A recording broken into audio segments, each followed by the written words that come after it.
बढ़ते आगे, जहां भारत के उपराष्ट्रपति सीपी राधाकृष्णन ने एनआईटी कुरुक्षेत्र की 20वें दीक्षांत समारोह में बतौर मुख्य अतिथि शिरकत की। इस दौरान हरियाणा के राज्यपाल प्रोफेसर असीम कुमार घोष और मुख्यमंत्री नायब सिंह सैनी भी मौके पर मौजूद थे। रिपोर्ट देखिए।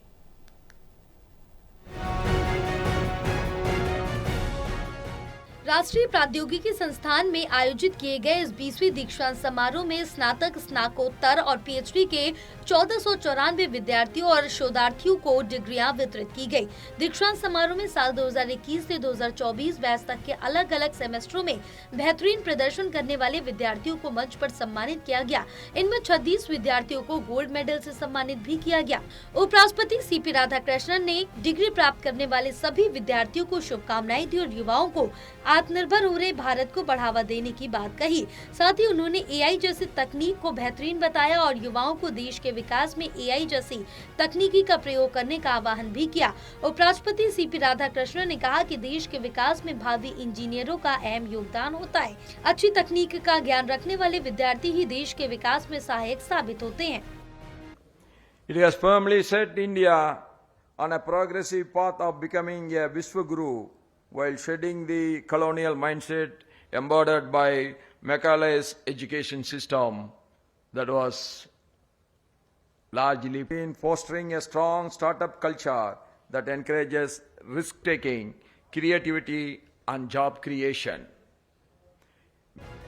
मुख्यमंत्री नायब सिंह सैनी ने उपराष्ट्रपति और राज्यपाल का कुरुक्षेत्र की पावन धरा पर पहुंचने पर स्वागत किया और कहा कि आज के 20वें दीक्षांत समारोह में आने का मौका मिलने से गर्व की अनुभूति हो रही है। मुख्यमंत्री ने डिग्री व पदक प्राप्त करने वाले सभी विद्यार्थियों को भी शुभकामनाएं दी। मुख्यमंत्री नायब सिंह सैनी ने कहा कि एनआईटी संस्थान राष्ट्रीय और अंतर्राष्ट्रीय स्तर पर तकनीकी और इंजीनियरिंग प्रतिभाओं को गढ़ने वाला एक प्रमुख केंद्र है। यहाँ से निकले हुए छात्र विश्व के कोने कोने में अपनी मेहनत और कौशल का परचम लहराएंगे। मुख्यमंत्री ने कहा कि तकनीकी शिक्षा को बढ़ावा देने के लिए हरियाणा में कई ठोस कदम उठाए गए। 2014 से पहले हरियाणा में सरकारी तकनीकी शिक्षा संस्थानों की संख्या 29 थी, जबकि अब हरियाणा में सरकारी तकनीकी शिक्षा संस्थानों की संख्या बढ़कर 44 हो गई है। नई प्रौद्योगिकी के विकास और प्रसार में एनआईटी जैसे संस्थान हमें निरंतर सहयोग देते हैं। यह अस्मरणीय दिन होता है हम सब के लिए, जिसकी विद्यार्थी हमारे सभी स्टूडेंट्स वो जीवन भर इसकी चर्चा करते हैं। यह संस्थान राष्ट्रीय और अंतर्राष्ट्रीय स्तर पर तकनीकी और इंजीनियरिंग प्रतिभाओं को गढ़ने वाला ये एक प्रमुख केंद्र है। युवा साथियों, आज युवाओं को आत्मनिर्भर भारत और नवाचार भारत की जिम्मेवारी अब आपके कंधों पर है, जो देश के यशस्वी प्रधानमंत्री आदरणीय नरेंद्र मोदी जी लगातार चर्चा करते हैं।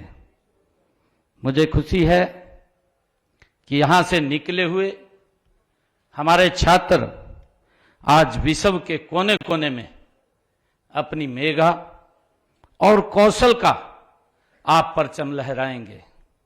कार्यक्रम के दौरान गोल्ड मेडल हासिल करने वाले विद्यार्थियों के साथ सामूहिक चित्र खिंचवाकर खुशी व्यक्त की। टोटल टीवी के लिए राजीव अरोड़ा की रिपोर्ट।